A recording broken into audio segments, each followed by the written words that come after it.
Economic Times Saturday feature, and we are talking about Should We Curb Our Travel Enthusiasm by Rashmi Dasgupta. Around this time in 2020, as the COVID-19 pandemic brought all activity to a grinding halt, there was much talk about the earth rejuvenating. The carbon footprint of billions of traveling humans reduced even as smokestacks shut down. People discovered the virtues of being at home and living in the moment as the future was grim. We marveled at the blue skies and birdsong, starlit nights and the sounds of silence, but promptly forgot all that once the vaccines came. Very soon, economic recovery trumped ecological revival.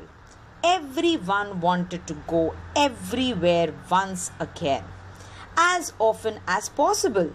Now, there is no question of holding back on that dream holiday, even though we are bombarded with news about rising temperatures, melting glaciers, superstorms, and other signs that the earth is suffering.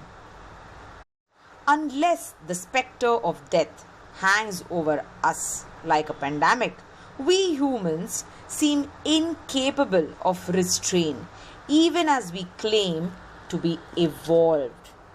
India is not the only country to be ravaged by what the Americans refer to as extreme weather events. These days, of course, wildfires are raging in western USA.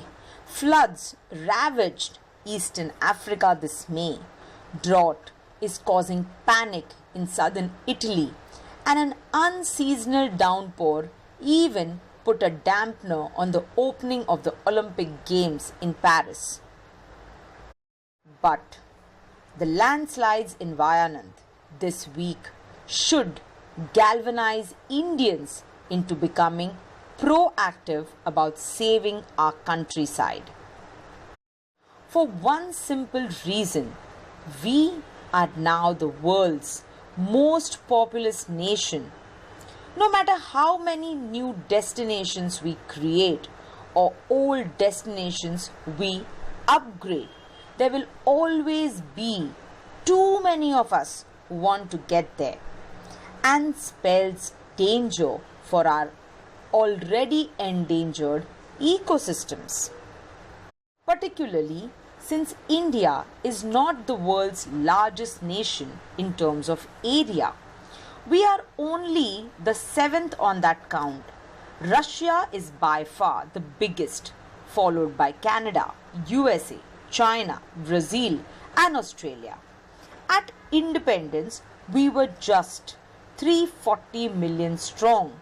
So domestic destinations, whether religious or touristic, were able to accommodate the relatively limited numbers of Indians with seasonal wanderlust.